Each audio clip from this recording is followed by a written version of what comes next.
Madam Speaker, Mr. Vice President, members of Congress, the First Lady of the United States, and my fellow Americans, we meet tonight at a moment of unlimited potential. As we begin a new Congress, I stand here ready to work with you to achieve historic breakthroughs for all Americans. Millions of our fellow citizens are watching us now gathered in this great chamber, hoping that we will govern not as two parties, but as one nation. The agenda I will lay out this evening is not a Republican agenda or a Democrat agenda. It's the agenda of the American people.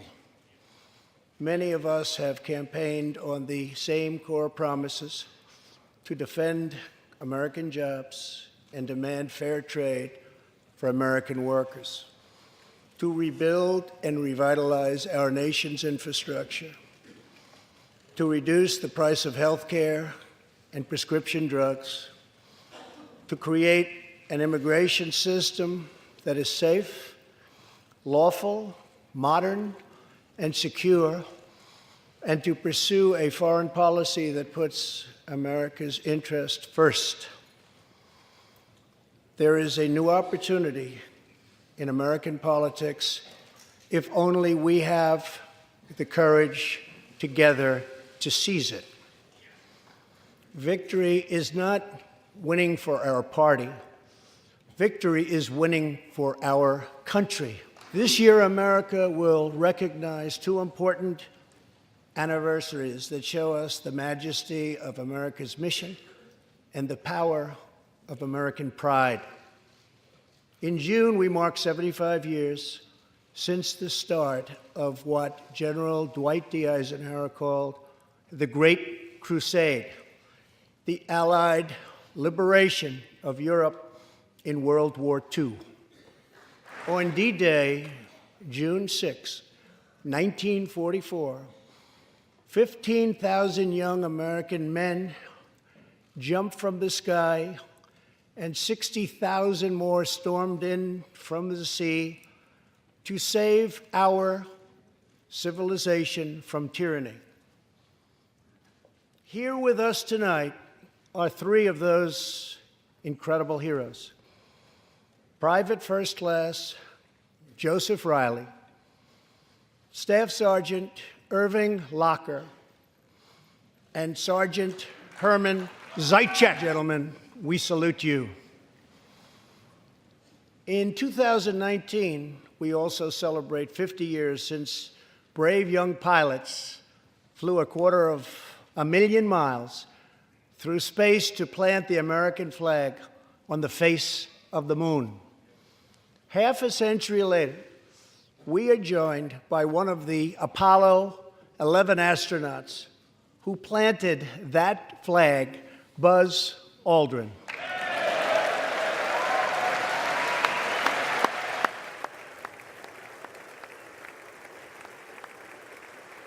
This year, American astronauts will go back to space on American rockets. In the 20th century, America saved freedom, transformed science, redefined the middle class, and when you get down to it, there's nothing anywhere in the world that can compete with America. Now we must step boldly and bravely into the next chapter of this great American adventure, and we must create a new standard of living for the 21st century. An amazing quality of life for all of our citizens is within reach.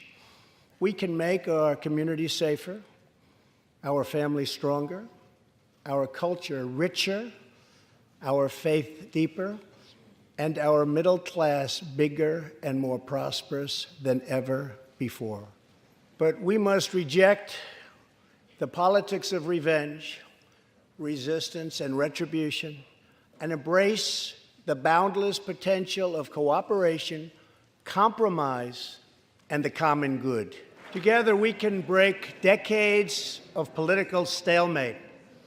We can bridge old divisions, heal old wounds, build new coalitions, forge new solutions, and unlock the extraordinary promise of America's future. The decision is ours to make. We must choose between greatness or gridlock, results or resistance, vision or vengeance, incredible progress or pointless destruction. Tonight, I ask you to choose greatness. Over the last 2 years, my administration has moved with urgency and historic speed to confront problems neglected by leaders of both parties over many decades. In just over 2 years since the election, we have launched an unprecedented economic boom, a boom that has rarely been seen before. There's been nothing like it. We have created 5.3 million new jobs and, importantly, added 600,000 new manufacturing jobs, something which almost everyone said was impossible to do. But the fact is, we are just getting started. Wages are rising at the fastest pace in decades and growing for blue-collar workers, who I promised to fight for. They're growing faster than anyone else thought possible. Nearly 5 million Americans have been lifted off food stamps. The U.S. economy is growing almost twice as fast today as when I took office. And we are considered far and away the hottest economy anywhere in the world, not even close. Unemployment has reached the lowest rate in over half a century. African American, Hispanic American, and Asian American unemployment have all reached their lowest levels ever recorded. Unemployment for Americans with disabilities has also reached an all-time low. More people are working now than at any time in the history of our country. 157 million people at work. We passed a massive tax cut for working families and doubled the child tax credit. We virtually ended the estate tax, or death tax, as it is often called, on small businesses, for ranchers, and also for family farms. We eliminated the very unpopular Obamacare individual mandate penalty. And to give critically ill patients access to life-saving cures, we passed, very importantly, right to try. My administration has cut more regulations in a short period of time than any other administration during its entire tenure. Companies are coming back to our country in large numbers, thanks to our historic reductions in taxes and regulations. And we have unleashed a revolution in American energy.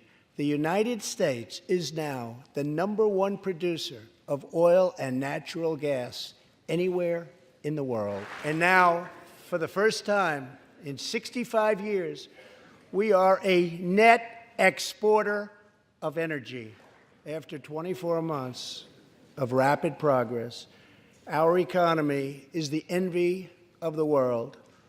Our military is the most powerful on earth by far. And America is again winning each and every day. Members of Congress, the state of our union is strong. Our country is vibrant, and our economy is thriving like never before. On Friday, it was announced that we added another 304,000 jobs last month alone, almost double the number expected. An economic miracle is taking place in the United States, and the only thing that can stop it are foolish wars, politics, or ridiculous partisan investigations. If there is going to be peace and legislation, there cannot be war and investigation. It just doesn't work that way. We must be united at home to defeat our adversaries abroad. This new era of cooperation can start with finally confirming the more than 300 highly qualified nominees who are still stuck in the Senate, in some cases years and years waiting. Not right. The Senate has failed to act on these nominations, which is unfair to the nominees and very unfair to our country. Now is the time for bipartisan action. Believe it or not, we have already proven that that's possible. In the last Congress, both parties came together to pass unprecedented legislation to confront the opioid crisis, a sweeping new farm bill, historic VA reforms, and after 4 decades of rejection, we passed VA accountability so that we can finally terminate those who mistreat our wonderful veterans. And just weeks ago, both parties united for groundbreaking criminal justice reform. They said it couldn't be done. Last year, I heard through friends the story of Alice Johnson. I was deeply moved. In 1997, Alice was sentenced to life in prison as a first-time nonviolent drug offender. Over the next 22 years, she became a prison minister, inspiring others to choose a better path. She had a big impact on that prison population and far beyond. Alice's story underscores the disparities and unfairness that can exist in criminal sentencing and the need to remedy this total injustice. She served almost that 22 years and had expected to be in prison for the remainder of her life. In June, I commuted Alice's sentence. When I saw Alice's beautiful family greet her at the prison gates, hugging and kissing and crying and laughing, I knew I did something right. Alice is with us tonight, and she is a terrific woman. Terrific. Alice, please.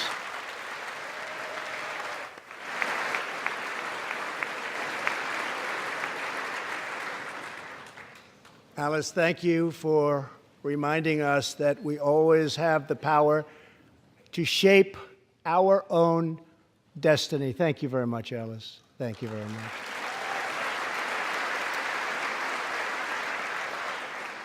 Inspired by stories like Alice's, my administration worked closely with members of both parties to sign the First Step Act into law. Big deal. It's a big deal. This legislation reformed sentencing laws that have wrongly and disproportionately harmed the African American community. The First Step Act gives nonviolent offenders the chance to re-enter society as productive, law-abiding citizens. Now, states across the country are following our lead. America is a nation that believes in redemption. We are also joined tonight by Matthew Charles from Tennessee. In 1996, at the age of 30, Matthew was sentenced to 35 years for selling drugs and related offenses. Over the next 2 decades, he completed more than 30 Bible studies, became a law clerk, and mentored many of his fellow inmates. Now Matthew is the very first person to be released from prison under the First Step Act. Now, Republicans and Democrats must join forces again to confront an urgent national crisis. Congress has 10 days left to pass a bill that will fund our government, protect our homeland, and secure our very dangerous southern border. Now is the time for Congress to show the world that America is committed to ending illegal immigration and putting the ruthless coyotes, cartels, drug dealers, and human traffickers out of business. As we speak, large, organized caravans are on the march to the United States. We have just heard that Mexican cities, in order to remove the illegal immigrants from their communities, are getting trucks and buses to bring them up to our country in areas where there is little border protection. I have ordered another 3,750 troops to our southern border to prepare for this tremendous onslaught. This is a moral issue. The lawless state of our southern border is a threat to the safety, security, and financial well-being of all America. We have a moral duty to create an immigration system that protects the lives and jobs of our citizens. This includes our obligation to the millions of immigrants living here today who followed the rules and respected our laws. Legal immigrants enrich our nation and strengthen our society in countless ways. I want people to come into our country in the largest numbers ever, but they have to come in legally. Tonight, I am asking you to defend our very dangerous southern border out of love and devotion to our fellow citizens and to our country. No issue better illustrates the divide between America's working class and America's political class than illegal immigration. Wealthy politicians and donors push for open borders while living their lives behind walls and gates and guards. Meanwhile, working-class Americans are left to pay the price for mass illegal immigration. Reduced jobs, lower wages, overburdened schools, hospitals that are so crowded you can't get in, increased crime, and a depleted social safety net. Tolerance for illegal immigration is not compassionate. It is actually very cruel. 1 in 3 women is sexually assaulted on the long journey north. Smugglers use migrant children as human pawns to exploit our laws and gain access to our country.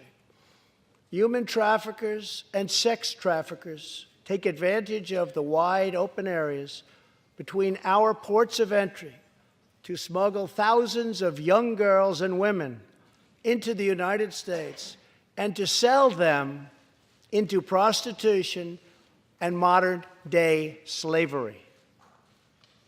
Tens of thousands of innocent Americans are killed by lethal drugs that cross our border and flood into our cities, including meth, heroin, cocaine, and fentanyl. The savage gang, MS-13, now operates in at least 20 different American states, and they almost all come through our southern border. Just yesterday, an MS-13 gang member was taken into custody for a fatal shooting on a subway platform in New York City. We are removing these gang members by the thousands, but until we secure our border, they're going to keep streaming right back in.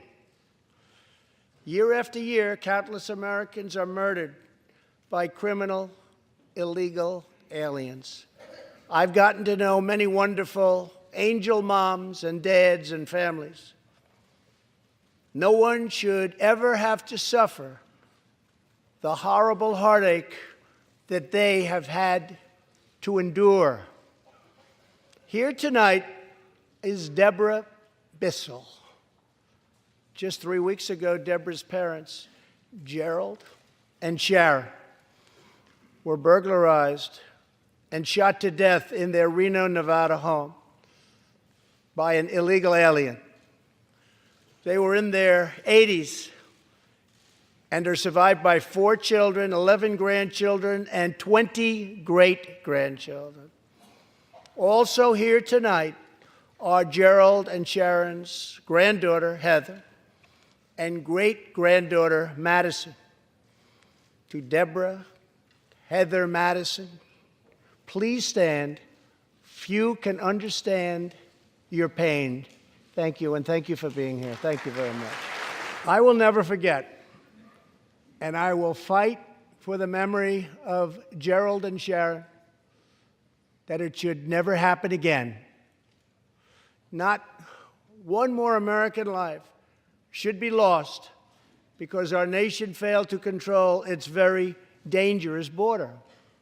In the last 2 years, our brave ICE officers made 266,000 arrests of criminal aliens, including those charged or convicted of nearly 100,000 assaults, 30,000 sex crimes, and 4,000 killings or murders.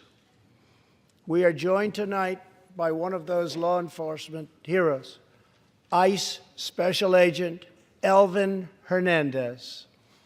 When Elvin was a boy, he and his family legally immigrated to the United States from the Dominican Republic. At the age of 8, Elvin told his dad he wanted to become a special agent. Today, he leads investigations into the scourge of international sex trafficking. Elvin says that if I can make sure these young girls get their justice, I've really done my job. Thanks to his work and that of his incredible colleagues, more than 300 women and girls have been rescued from the horror of this terrible situation. And more than 1,500 sadistic traffickers have been put behind bars. We will always support the brave men and women of law enforcement. And I pledge to you tonight that I will never abolish our heroes from ICE. Thank you.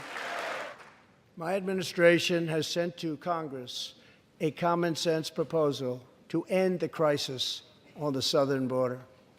It includes humanitarian assistance, more law enforcement, drug detection at our ports, closing loopholes that enable child smuggling, and plans for a new physical barrier or wall to secure the vast areas between our ports of entry. In the past, most of the people in this room voted for a wall, but the proper wall never got built. I will get it built. This is a smart, strategic, see-through steel barrier, not just a simple concrete wall. It will be deployed in the areas identified by the border agents as having the greatest need, and these agents will tell you where walls go up, illegal crossings go way, way down. San Diego used to have the most illegal border crossings in our country. In response, a strong security wall was put in place. This powerful barrier almost completely ended illegal crossings. The border city of El Paso, Texas, used to have extremely high rates of violent crime, one of the highest in the entire country, and considered one of our nation's most dangerous cities. Now, immediately upon its building, with a powerful barrier in place, El Paso is one of the safest cities in our country. Simply put, walls work and walls save lives. So let's work together, compromise, and reach a deal that will truly make America safe. As we work to defend our people's safety, we must also ensure our economic resurgence continues at a rapid pace.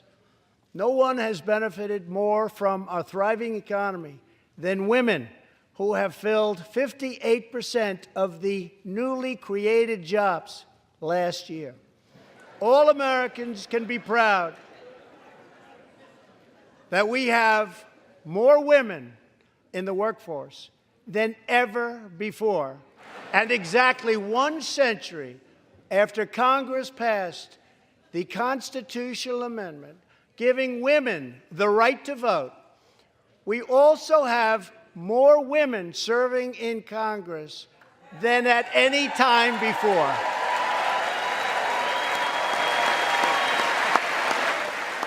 As part of our commitment to improving opportunity for women everywhere, this Thursday, we are launching the first ever government-wide initiative focused on economic empowerment for women in developing countries. To build on, thank you. To build on our incredible economic success, one priority is paramount: reversing decades of calamitous trade policies. So bad. We are now making it clear to China that after years of targeting our industries and stealing our intellectual property, the theft of American jobs and wealth has come to an end. Therefore, we recently imposed tariffs on $250 billion of Chinese goods, and now our Treasury is receiving billions and billions of dollars. But I don't blame China for taking advantage of us. I blame our leaders and representatives for allowing this travesty to happen. I have great respect for President Xi, and we are now working on a new trade deal with China. But it must include real structural change to end unfair trade practices, reduce our chronic trade deficit, and protect American jobs. Another historic trade blunder was the catastrophe known as NAFTA. I have met the men and women of Michigan, Ohio, Pennsylvania, Indiana, New Hampshire, and many other states whose dreams were shattered by the signing of NAFTA. For years, politicians promised them they would renegotiate for a better deal, but no one ever tried until now.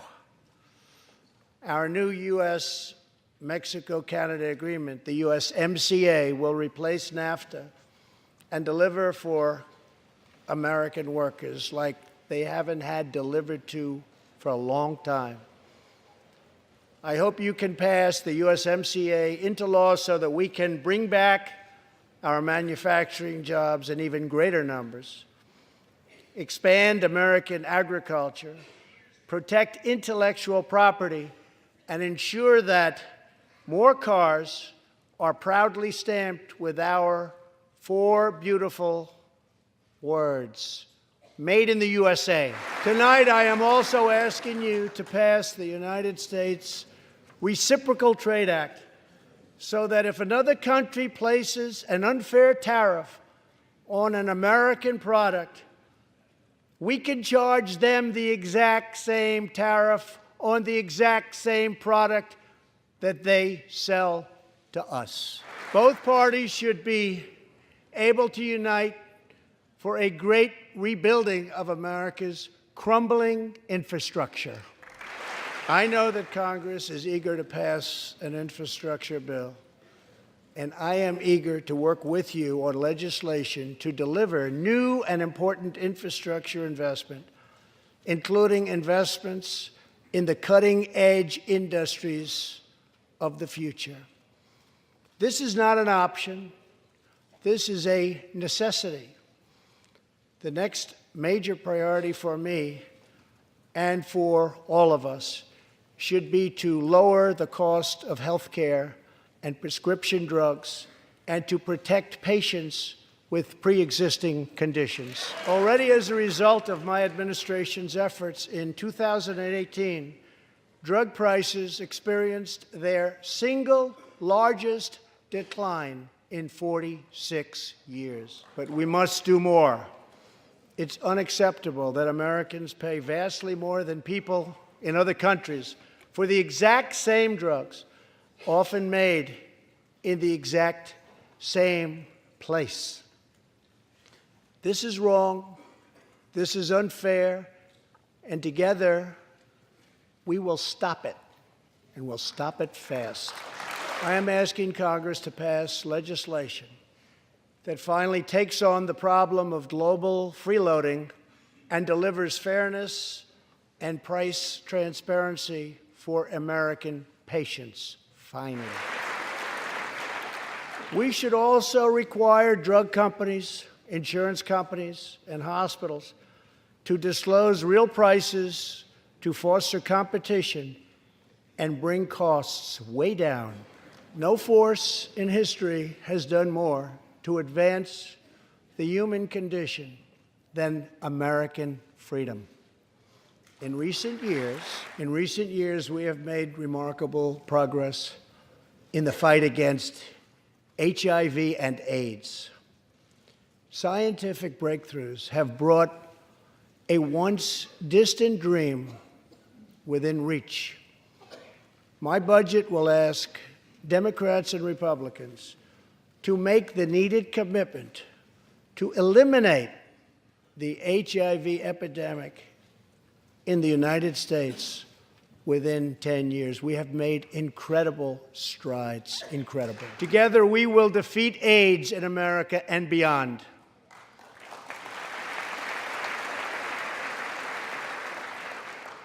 Tonight, I am also asking you to join me in another fight that all Americans can get behind, the fight against childhood cancer. Joining Melania in the gallery this evening is a very brave 10-year-old girl, Grace Eline. Every birthday since she was 4, Grace asked her friends to donate to St. Jude's Children's Hospital. She did not know that one day she might be a patient herself. That's what happened. Last year, Grace was diagnosed with brain cancer. Immediately, she began radiation treatment. At the same time, she rallied her community and raised more than $40,000 for the fight against cancer. When Grace completed treatment last fall, her doctors and nurses cheered. They loved her. They still love her. With tears in their eyes, as she hung up a poster that read, "Last day of chemo." Thank you very much, Grace. You are a great inspiration to everyone in this room. Thank you very much. Many childhood cancers have not seen new therapies in decades. My budget will ask Congress for $500 million over the next 10 years to fund this critical life-saving research. To help support working parents, the time has come to pass school choice for Americans' children. I am also proud to be the first president to include in my budget a plan for nationwide paid family leave so that every new parent has the chance to bond with their newborn child. There could be no greater contrast to the beautiful image of a mother holding her infant child than the chilling displays our nation saw in recent days.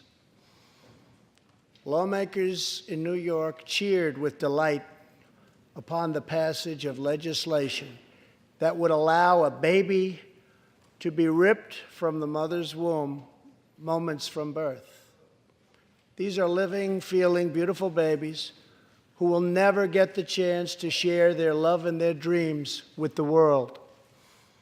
And then we had the case of the governor of Virginia, where he stated he would execute a baby after birth. To defend the dignity of every person, I am asking Congress to pass legislation to prohibit the late-term abortion of children who can feel pain in the mother's womb. Let us work together to build a culture that cherishes innocent life. And let us reaffirm a fundamental truth. All children, born and unborn, are made in the holy image of God. The final part of my agenda is to protect American security. Over the last 2 years, we have begun to fully rebuild the United States military with $700 billion last year and $716 billion this year. We are also getting other nations to pay their fair share. Finally, for years, the United States was being treated very unfairly by friends of ours, members of NATO. But now we have secured, over the last couple of years, more than $100 billion of increase in defense spending from our NATO allies. As part of our military buildup, the United States is developing a state-of-the-art missile defense system. Under my administration, we will never apologize for advancing America's interests. For example, decades ago, the United States entered into a treaty with Russia in which we agreed to limit and reduce our missile capability. While we followed the agreement and the rules to the letter, Russia repeatedly violated its terms. It's been going on for many years. That is why I announced that the United States is officially withdrawing from the Intermediate Range Nuclear Forces Treaty, or INF Treaty. Perhaps we really have no choice. Perhaps we can negotiate a different agreement, adding China and others. Or perhaps we can't, in which case we will outspend and out-innovate all others by far. As part of a bold new diplomacy, we continue our historic push for peace on the Korean Peninsula. Our hostages have come home. Nuclear testing has stopped, and there has not been a missile launch in more than 15 months. If I had not been elected President of the United States, we would right now, in my opinion, be in a major war with North Korea.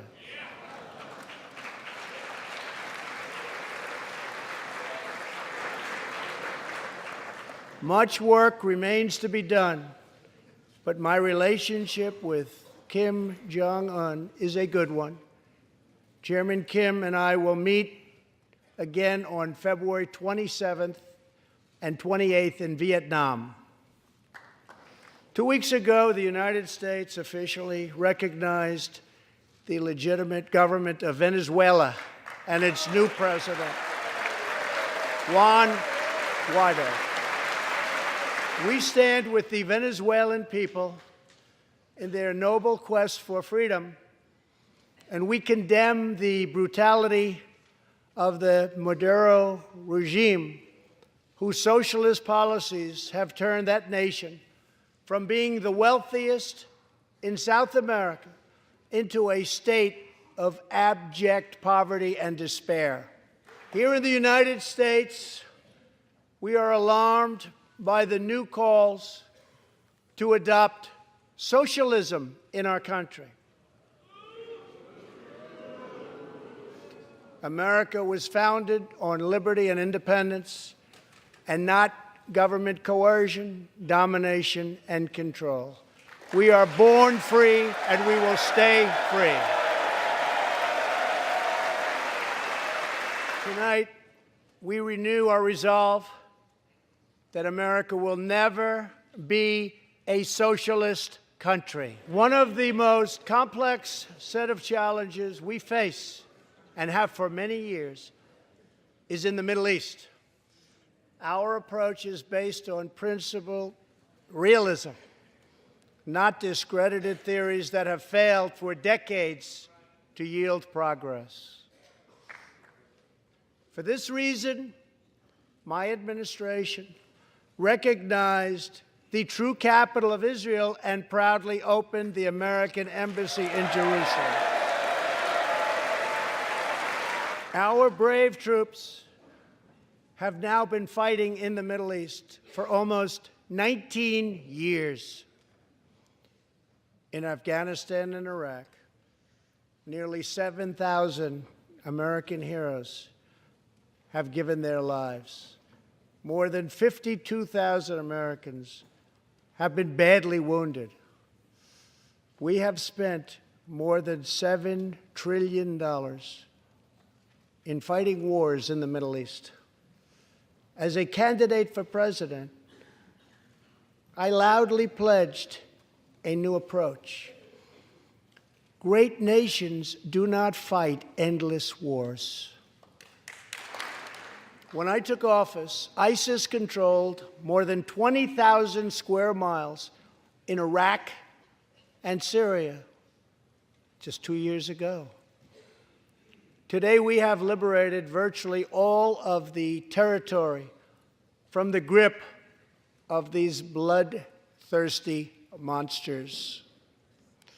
Now, as we work with our allies to destroy the remnants of ISIS, it is time to give our brave warriors in Syria a warm welcome home.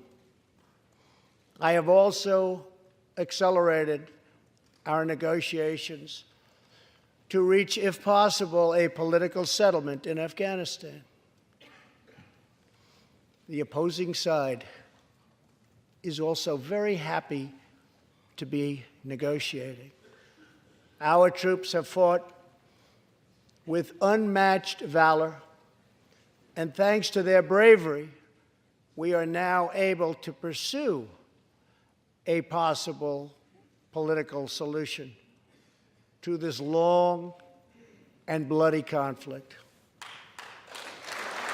In Afghanistan, my administration is holding constructive talks with a number of Afghan groups, including the Taliban. As we make progress in these negotiations, we will be able to reduce our troops' presence and focus on counterterrorism, and we will indeed focus on counterterrorism. We do not know whether we'll achieve an agreement, but we do know that after 2 decades of war, the hour has come to at least try for peace, and the other side would like to do the same thing. It's time. My administration has acted decisively to confront the world's leading state sponsor of terror, the radical regime in Iran, It is a radical regime. They do bad, bad things. To ensure this corrupt dictatorship never acquires nuclear weapons, I withdrew the United States from the disastrous Iran nuclear deal. And last fall, we put in place the toughest sanctions ever imposed by us on a country. We will not avert our eyes from a regime that chants death to America and threatens genocide against the Jewish people. I ask the men and women of this Congress, look at the opportunities before us. Our most thrilling achievements are still ahead. Our most exciting journeys still await. Our biggest victories are still to come. We have not yet begun to dream. We must choose whether we are defined by our differences or whether we dare to transcend them. We must choose whether we squander our great inheritance or whether we proudly declare that we are Americans. We do the incredible. We defy the impossible. We conquer the unknown. This is the time to reignite the American imagination. This is the time to search for the tallest summit and set our sights on the brightest star. This is the time to rekindle the bonds of love and loyalty and memory that link us together as citizens, as neighbors, as patriots. This is our future, our fate, and our choice to make. I am asking you to choose greatness. No matter the trials we face, no matter the challenges to come, we must go forward together. We must keep America first in our hearts. We must keep freedom alive in our souls. And we must always keep faith in America's destiny. That one nation, under God, must be the hope and the promise and the light and the glory among all the nations of the world. Thank you, God bless you, and God bless America. Thank you very much. Thank you.